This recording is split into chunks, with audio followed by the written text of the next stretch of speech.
श्रीमद् भगवत गीता हमारे सभी समस्याओं का हल है, इसे जरूर सुने। 13वां अध्याय क्षेत्र क्षत्रज्ञ विभागयोग। 12वें अध्याय के प्रारंभ में अर्जुन ने सगुण और निर्गुण के उपासकों की श्रेष्ठता के विषय में प्रश्न किया था।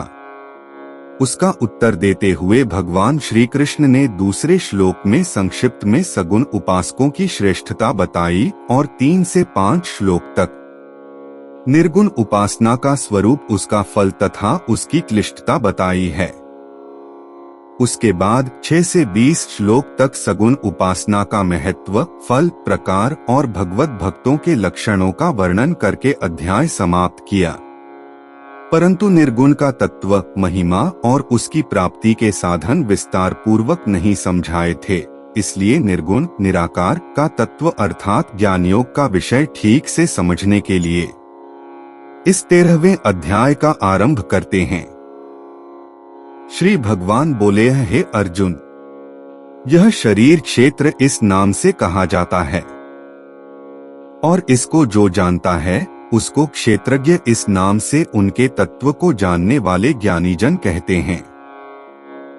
हे अर्जुन, तू सब क्षेत्रों में क्षेत्रज्ञ अर्थात जीवात्मा भी मुझे ही जान और क्षेत्रज्ञ को अर्थात विकार सहित प्रकृति का और पुरुष का जो तत्व से जानना है वह ज्ञान है, ऐसा मेरा मत है।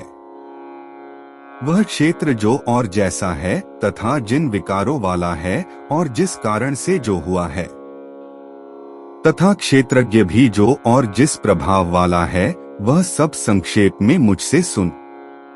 यह क्षेत्र और क्षेत्रज्ञ का तत्व ऋषियों द्वारा बहुत प्रकार से कहा गया है और विविध वेद मंत्रों द्वारा भी विभाग पूर्वक कहा गया है तथा भली भांति निश्चय किए हुए युक्तियुक्त ब्रह्मसूत्र के पदों द्वारा भी कहा गया है।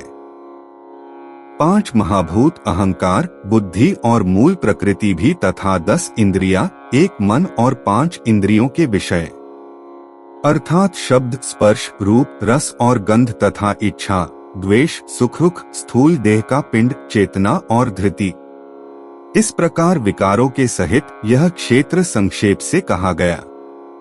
श्रेष्ठता के ज्ञान का, अभिमान का अभाव, दंभाचरण का अभाव, किसी प्राणी को किसी प्रकार भी न सताना, क्षमा भाव, मनवाणी आदि की सरलता, श्रद्धा भक्ति सहित गुरु की सेवा, बाहर भीतर की शुद्धि, अंतःकरण की स्थिरता और मनेंद्रियों सहित शरीर का निग्रह, इस लोक और परलोक संपूर्ण भोगों में आसक्ति का अभाव और अहंकार का भी अभाव, जन्म, मृत्यु, जरा और रोग आदि में दुख और दोषों का बार बार विचार करना, पुत्र, स्त्री, घर और धन आदि में आसक्ति का अभाव, ममता का न होना तथा प्रिय और अप्रिय की प्राप्ति में सदा ही चित्त का सम रहना, मुझ परमेश्वर में अनन्य योग के द्वारा अव्यभिचारिणी भक्ति तथा एकांत और शुद्ध देश में रहने का स्वभाव और विषयासक्त मनुष्यों के समुदाय में प्रेम का न होना, अध्यात्म ज्ञान में नित्य स्थिति और तत्व ज्ञान के अर्थरूप परमात्मा को ही देखना, यह सब ज्ञान है और जो इससे विपरीत है वह अज्ञान है, ऐसा कहा है। जो जानने योग्य है तथा जिसको जानकर मनुष्य परमानंद को प्राप्त होता है उसको भली भांति कहूंगा। वह अनादि वाला परब्रह्म न सत ही कहा जाता है न असत ही। वह सब और हाथ पैर वाला, सब और नेत्र, सिर और मुख वाला तथा सब और कान वाला है, क्योंकि वह संसार में सबको व्याप्त करके स्थित है। वह संपूर्ण इंद्रियों के विषयों को जानने वाला है, परंतु वास्तव में सब इंद्रियों से रहित है तथा आसक्ति रहित होने पर भी सबका धारण पोषण करने वाला और निर्गुण होने पर भी गुणों को भोगने वाला है। वह चराचर सब भूतों के बाहर भीतर परिपूर्ण है और चराचर भी वही है और वह सूक्ष्म होने से अविज्ञेय है तथा अति समीप में और दूर में भी वही स्थित है। वह परमात्मा विभाग रहित एक रूप से आकाश के सदृश परिपूर्ण होने पर भी चराचर संपूर्ण भूतों में विभक्त सा स्थित प्रतीत होता है।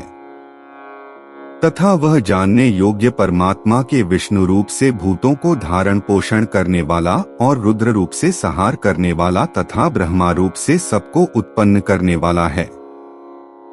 वह परब्रह्म ज्योतियों का भी ज्योति और माया से अत्यंत परे कहा जाता है। वह परमात्मा बोध स्वरूप, जानने के योग्य तथा तत्वज्ञान से प्राप्त करने योग्य है और सबके हृदय में विशेष रूप से स्थित है। इस प्रकार क्षेत्र तथा ज्ञान और जानने योग्य परमात्मा का स्वरूप संक्षेप से कहा गया। मेरा भक्त इसको तत्व से जानकर मेरे स्वरूप को प्राप्त होता है। प्रकृति और पुरुष, इन दोनों को ही तू अनादि जान और रागद्वेषादि विकारों को तथा त्रिगुणात्मक संपूर्ण पदार्थों को भी प्रकृति से ही उत्पन्न जान। कार्य और करण को उत्पन्न करने में हेतु प्रकृति कही जाती है और जीवात्मा सुख दुखों के भोक्तापन में अर्थात भोगने में हेतु कहा जाता है।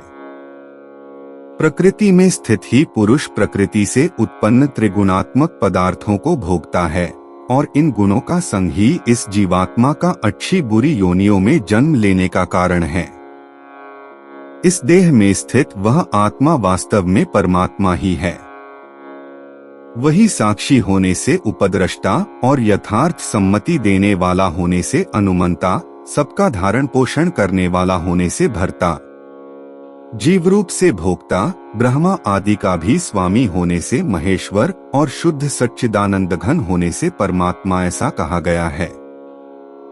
इस प्रकार पुरुष को और गुणों के सहित प्रकृति को जो मनुष्य तत्व से जानता है, वह सब प्रकार से कर्तव्य कर्म करता हुआ भी फिर नहीं जन्मता। उस परमात्मा को कितने ही मनुष्य तो शुद्ध हुई सूक्ष्म बुद्धि से ध्यान के द्वारा हृदय में देखते हैं, अन्य कितने ही ज्ञान योग के द्वारा और दूसरे कितने ही कर्मयोग के द्वारा देखते हैं अर्थात प्राप्त करते हैं। परंतु इनसे दूसरे अर्थात जो मंद बुद्धि वाले पुरुष हैं, वे इस प्रकार न जानते हुए दूसरों से अर्थात तत्व के जानने वाले पुरुषों से सुनकर ही तदनुसार उपासना करते हैं। और वे श्रवण प्रायण पुरुष भी मृत्यु रूप संसार सागर को निःसंदेह तर जाते हैं। हे अर्जुन, यावन मात्र जितने भी स्थावर जंगम प्राणी उत्पन्न होते हैं, उन सबको तू क्षेत्र और क्षेत्रज्ञ के संयोग से ही उत्पन्न जान। जो पुरुष नष्ट होते हुए सब चराचर भूतों में परमेश्वर को नाशरहित और संभाव से स्थित देखता है, वही यथार्थ देखता है। क्योंकि जो पुरुष सब में संभाव से स्थित परमेश्वर को समान देखता हुआ अपने द्वारा अपने को नष्ट नहीं करता, इससे वह परम गति को प्राप्त होता है। और जो पुरुष संपूर्ण कर्मों को सब प्रकार से प्रकृति के द्वारा ही किए जाते हुए देखता है और आत्मा को अकर्ता देखता है, वही यथार्थ देखता है। जिस क्षण यह पुरुष भूतों पृथक पृथक भाव को एक परमात्मा में ही स्थित तथा उस परमात्मा से ही संपूर्ण भूतों का विस्तार देखता है, उसी क्षण वह सच्चिदानंद घन ब्रह्मा को प्राप्त हो जाता है। हे अर्जुन, अनादि होने से और निर्गुण होने से यह अविनाशी परमात्मा शरीर में स्थित होने पर भी वास्तव में न तो कुछ करता है और न लिप्त ही होता है। जिस प्रकार सर्वत्र व्याप्त आकाश सूक्ष्म होने के कारण लिप्त नहीं होता, वैसे ही देह में सर्वत्र स्थित आत्मा निर्गुण होने के कारण देह के गुणों से लिप्त नहीं होता। हे अर्जुन, जिस प्रकार एक ही सूर्य इस संपूर्ण ब्रह्मांड को प्रकाशित करता है, उसी प्रकार एक ही आत्मा संपूर्ण क्षेत्र को प्रकाशित करता है। इस प्रकार क्षेत्र और क्षेत्रज्ञ के भेद को तथा कार्यस्थित प्रकृति से मुक्त होने का जो पुरुष ज्ञान नेत्रों द्वारा तत्व से जानते हैं, वे महात्माजन परब्रह्म परमात्मा को प्राप्त होते हैं। इस प्रकार उपनिषद, ब्रह्म विद्या तथा योग शास्त्र रूप श्रीमद् भगवद गीता के श्री कृष्ण अर्जुन संवाद में क्षेत्र क्षेत्रज्ञ विभाग योग नामक 13वां अध्याय संपूर्ण हुआ। दोस्तों, उम्मीद करते हैं आपने वीडियो से बहुत कुछ सीखा होगा। अपने दोस्तों तक इस वीडियो को पहुंचाएं। जय श्री कृष्णा।